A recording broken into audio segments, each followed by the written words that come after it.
রামভক্ত তুলসীদাসজি তিনি বর্ণন করেছেন, অনেক আগেই তিনি লিখে দিয়েছেন। কি বলেছেন? সচ্চা কহে তো মারে লঠা, झूठा जगत भूलाए, गरास गली गली फिरी, सुरा बैठलो बिकाए।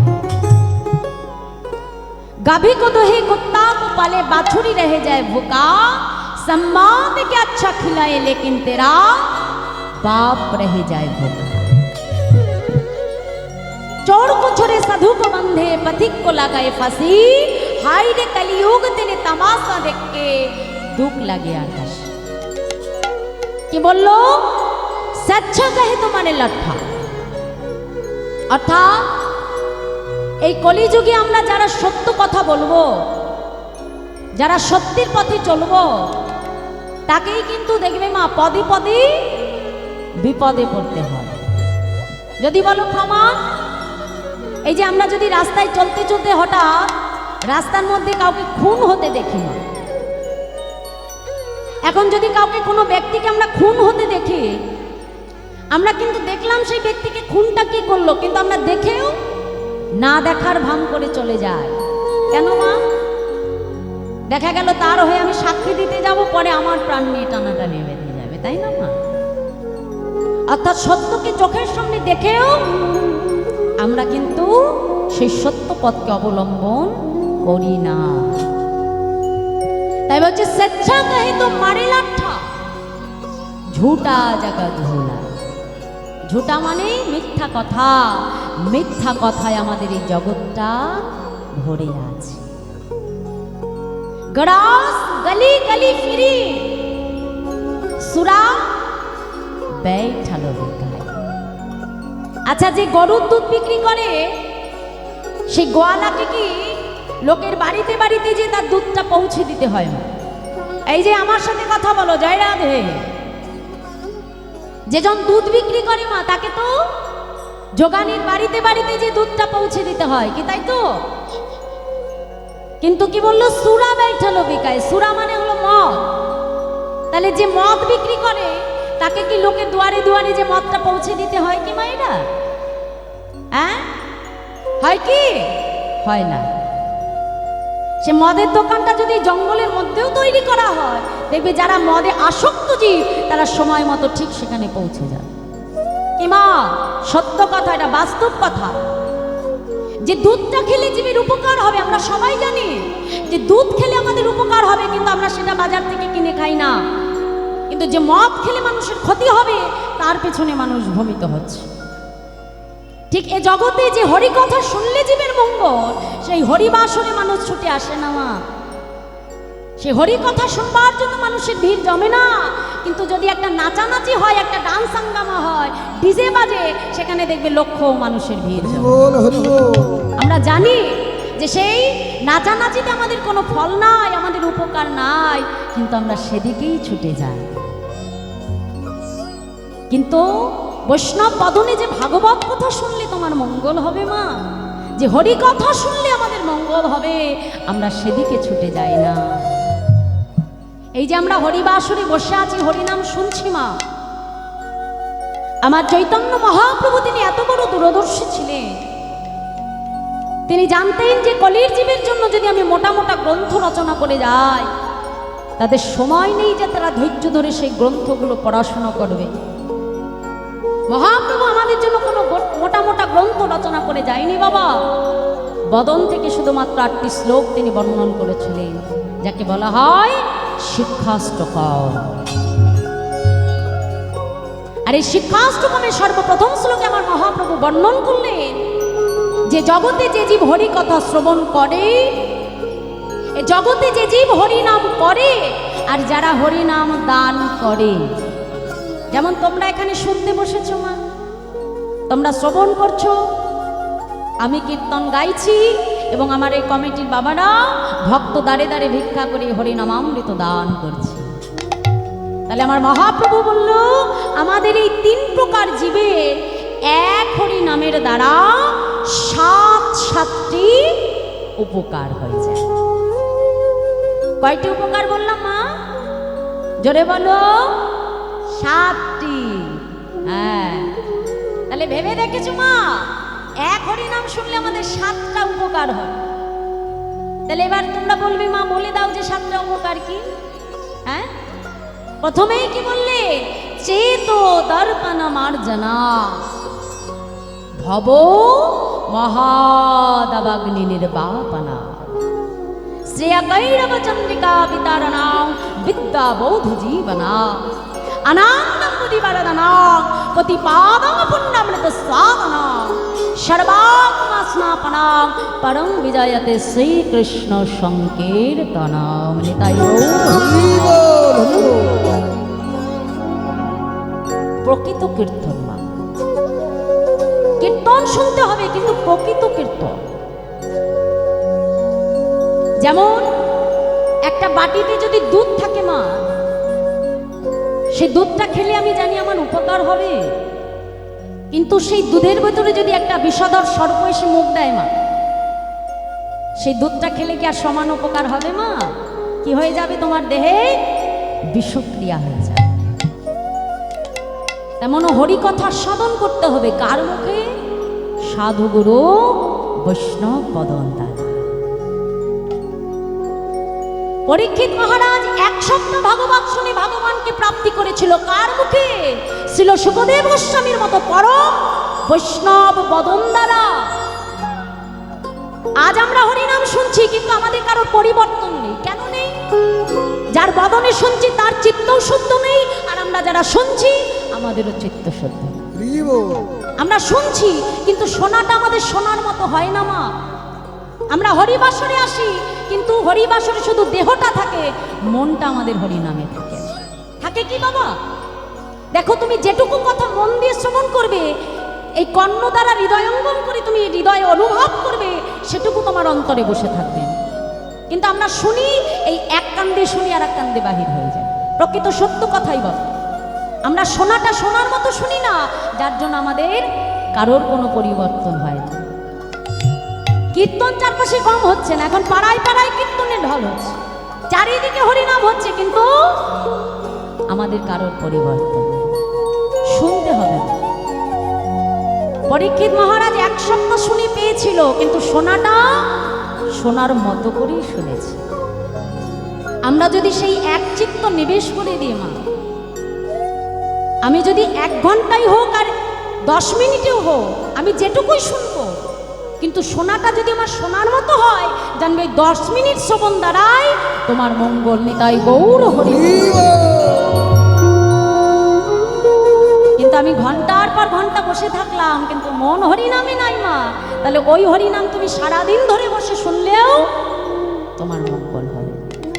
তাহলে মহাপ্রভু বললেন যে চেতো দর্পণ মার্জনম। চেতো মানে আমার সাথে কথা বলতে হবে। চেতো মানে কি? চিত্ত মানে মন। দর্পণ মানে, দর্পণ মানে কি আমার মায়েরা বলো তো? হ্যাঁ, আয়না। বাহ, এই তো। আর মার্জন মানে পরিষ্কার করা। আমরা বলি বাসন মার্জন করছি, তাই তো? তাহলে আমার মহাপ্রভু বললেন যে চেতো দর্পণ মার্জনম। প্রথম উপকার বুঝে নাও ভালো করে, না হরি নামের দ্বারা আমাদের এই মন রূপী দর্পণকে পরিষ্কার করা সম্ভব। যেমন আমি বাজার থেকে যদি একটা দামি আয়না কিনে নিয়ে যাই, তো ওই আয়নার উপরে যদি আমি পুকুর থেকে কাদা তুলে মাখিয়ে রেখে দিই, তাহলে আয়নায় কি কখনো নিজের মুখ দেখা যাবে বাবা? যাবে। তাহলে দেখার জন্য কি করতে হবে? আয়নাকে শ্যাম্পু সাবান দ্বারা ঘষে মেজে পরিষ্কার করতে হবে। তা আমাদের যে মনের আয়নাটা রয়েছে মা, এই আমাদের মনরূপী আয়নাটা জাগতিক জগতের দীর্ঘদিনের কামনা বাসনার ময়লা দ্বারা লিপ্ত হয়ে পড়ে আছে। তাহলে মনের আয়না কি শ্যাম্পু সাবানে পরিষ্কার করা যাবে? যাবে। তাহলে মনের আয়না পরিষ্কার করবার জন্য কলিযুগে আমার মহাপ্রভু আনলেন কি? হরিনাম সংকীর্তন রূপী মা জননী তাই গৌর হরি। অর্থাৎ জীব যত হরি কথা শুনবে, যত ভাগবত কথা শুনবে বাবা, ধীরে ধীরে দেখবে সেই জীবের একটু একটু করে পরিবর্তন সম্ভব। জগতে আর কোনো কিছু দ্বারা জীবকে পরিবর্তন করা যায় না বাবা, কোনো কিছু দ্বারা সম্ভব নয়। একমাত্র মহাপ্রভু জানিয়ে দিলেন, জগতে জীবের যদি মঙ্গল সাধন হয়, জীবকে যদি পরিবর্তন করা যায়, একমাত্র সেটা হরি কথার দ্বারাই সম্ভব।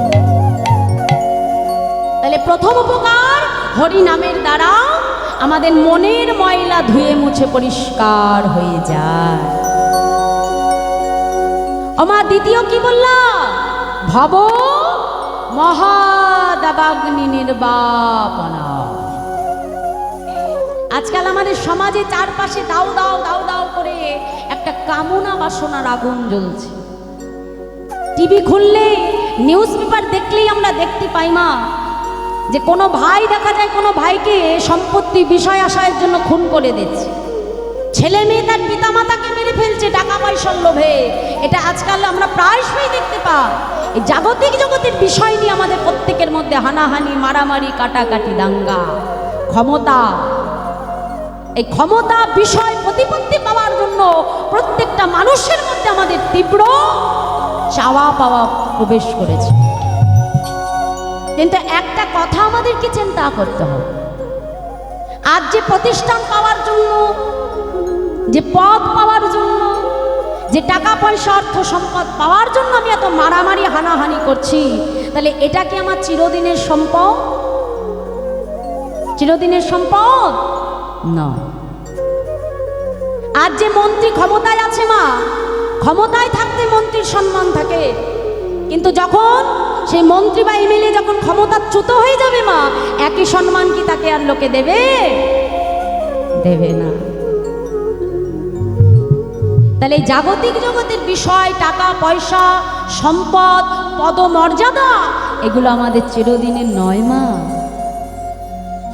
এই জিনিসটা যদি একবার কোনো মানুষ হৃদয়ঙ্গম করতে পারে, তাহলে দেখবি ওই মানুষের বিষয়ের প্রতি আসক্তি, মারামারি, হানাহানি, কাটাকাটি ধীরে ধীরে বন্ধ হয়ে যাবে। আর সেটা কিসের দ্বারা? একমাত্র হরিনামের। এই শিক্ষা তোমাকে আর কিছুর মধ্যে দিয়ে দেবে না মা। দেবে কি? আমরা বাড়িতে যে সন্ধ্যাবেলায় টিভি সিরিয়ালগুলো খুলে বসে দেখি, ঘন্টার পর ঘন্টা কেটে যাচ্ছে, একভাবে দেখে যাচ্ছি, কিন্তু তার মধ্যে আমাদের শিক্ষামূলক কিছু দেওয়া হচ্ছে নয়। সেখানে আরো শিখিয়ে দেওয়া হয় কি করে সংসারে গন্ডগোল বাড়ে। কি ঠিক বললাম কি না? সেখানে একবারও দেবে মাই শিক্ষা? দেবে না। কিন্তু ওই সময়টা তুমি যদি একটু মোবাইলে ভাগবত কথা শোনো, দেখবে ধীরে ধীরে তোমার পরিবর্তন এটা হবে। আমি এখানে দাঁড়িয়ে বলে যাচ্ছি, আমাদের যে সব সময় হাতে নামের মালা, তিলক সেবা করে আমাদের নাম করতে হবে, জপ করতে হবে, প্রভু বলে নাই একবার হরি নাম করো? নাম করতে করতে আমাদের দেহটা শুদ্ধ হবে। হাতে কর্ম করো, মুখে নাম করো। তুমি যে কর্মই করো না কেন বাবা, হাতে কর্ম করছো, কিন্তু বদনে নাম করো। এই নাম করতে করতে জীবের চিত্তটা আস্তে আস্তে এই মলিনতা থেকে দূর হতে আরম্ভ করবে, শুদ্ধ হবে মা। আর সেটা একমাত্রই হরিনাম, এছাড়া আমাদের গতি না। তাই বলল ভব মহাদাবাগ্নি নির্বাপনা। শ্রেয়া কৈরাম চন্দ্রিকা। কৈরাম শব্দের অর্থ হলো শালুক ফুল। শালুক ফুল যেমন চাঁদের আলোয় প্রস্ফুটিত হয়, এই কলিযুগে আমাদের গোড়ারূপী চাঁদের আলোয় জীবের ভক্তিরূপী শালুক ধীরে ধীরে বিকশিত হতে আরম্ভ করছে। তাই বলছে শ্রেয়া কৈরাম চন্দ্রিকা বিতারণং বিদ্যা বোধ জীবনা। মহাপ্রভু আবার এই হরিনামকে তিনি নারী জাতির সঙ্গে তুলনা করলেন। কেন না? জগতে একজন নারী যেমন নিজের স্বরূপ সত্তাকে প্রকাশ করে না, এ জগতেও কিন্তু হরিনাম সবাই গ্রহণ করতে পারে না। তাই বলল যে বিদ্যা বৌধ জীবনা আনন্দম বুদ্ধিবর্ধনা। এই হরিনামে একমাত্র এমন হরিনামই এমনই বস্তু যার ভেতরে জগতে আনন্দ খুঁজে পাওয়া যায়। তাই বললেন আনন্দম বুদ্ধিবর্ধনা প্রতিপাদং পুণ্যামৃত স্বাদন। যার প্রত্যেকটা পদে পদে রয়েছে পুণ্য অমৃতের স্বাদ। সর্বশেষ উপকারে বললেন সর্বাত্মা স্নাতম, হরিনামের দ্বারা সর্ব আত্মার স্নান হয়। যেমন আপনারা এখানে বসে হরিনাম শুনছেন, আপনাদের উপকার। আবার এমনও ভক্ত ঘরে আছে বাবা, হয়তো কোনো কারণে হরিবাসরে আসতে পারে না, কিন্তু তার দেহটা ঘরে পড়ে আছে, তো মনটা যদি হরিবাসরে আনতে পারে মা, তাহলে তুমি এখানে বসে হরিনাম শুনে তোমার যে উপকার, সে ঘরে থেকেও মন যদি এই হরিনামে নিয়ে আসতে পারে তারও সমান উপকার হয়ে যায়। তাই এক হরিনামের দ্বারা আমাদের জগতের সাতটি উপকার হয়ে যায়। তাই মহাপ্রভু বললেন হরিনাম করো, নাম বিনা জীবের গতি নাই, গতি নাই, গতি নাই। তাই বলল যে গড়াস গলি গলি ফিরি সুরা बैठलो बिकाय, गाभी को तो है कुत्ता को पले बाछुरी रह जाए भूखा, सम्मान के अच्छा खिलाए लेकिन तेरा बाप रह जाए भूखा,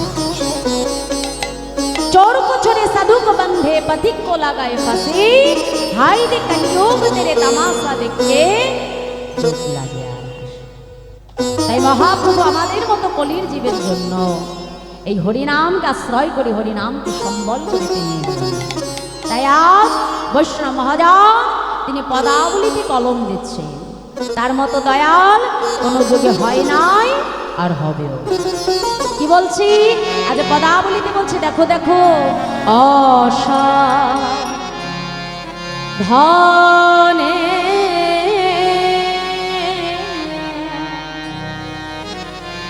চিন্তা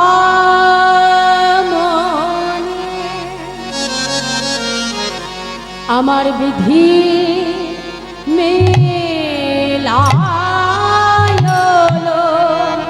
আনি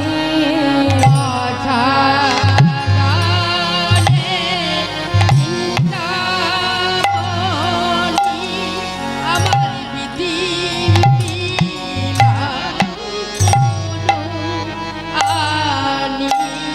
আমার গোরা দয়ালো থাকো, আমার গোরা দয়ালো থাকো, কোন সাধন ভজন লাগলো না রে, কোন সাধন ভাজন লাগিল না রে, তারে অসাধনে পাওয়া গেল সাধন ভজন লাগিল না রে, সাধনে পাওয়া গেল সাধন ভজন লাগিল না রে, বলি অসাধনে পাওয়া গেল সাধন লাগিল না ওই সাধনে পাওয়া গেল সাধন ভজন লাগিল না রে, এমন দয়াল গো অবতারে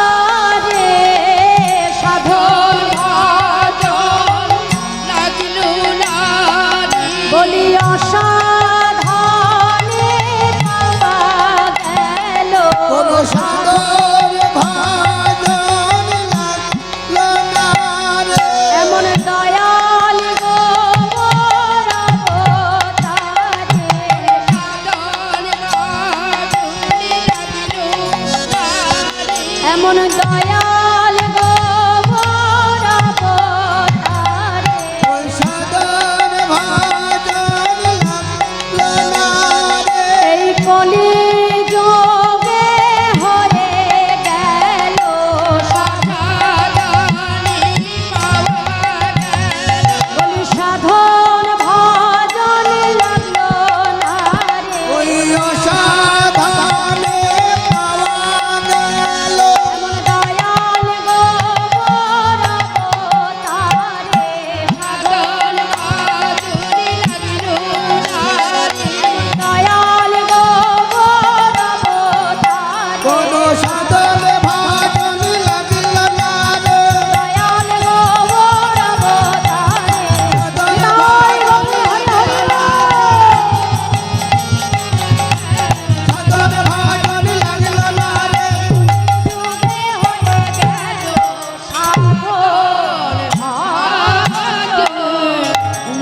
লাইল না রে। অসাধনে পাওয়া গেল সাধন ভজন লাগলো না। এই কলিতে ভগবানকে পাওয়ার জন্য কোনো কষ্ট করা লাগে না। শাস্ত্রে বলছে যে কৃতে যদ্ধায়তে বিষ্ণু তেতায় যজ্জতম কই দাপরে পরিচর্যন কালৌ তদ্ধরি সংকীর্তন। সত্যযুগে ভগবানকে পাওয়ার উপায় ছিল ধ্যান, ত্রেতা যুগে ভগবানকে পাওয়ার উপায় ছিল যাগযজ্ঞ, আর দাপর যুগে ভগবানকে পাওয়ার উপায় হলো পূজা অর্চন। কিন্তু কলিযুগে আমার মহাপ্রভু দেখলেন আমার কলিজীবের এত সময় হবে না যে তারা ধ্যান তপস্যা পূজা অর্চনা করে ভগবানকে ডাকে। কি গো মায়েরা, আমাদের হাতে কি সময় আছে যে ধ্যান তপস্যা পূজা অর্চন দ্বারা ভগবানকে ডাকবো? সময় নেই। তাহলে আমাদের উপায় কি?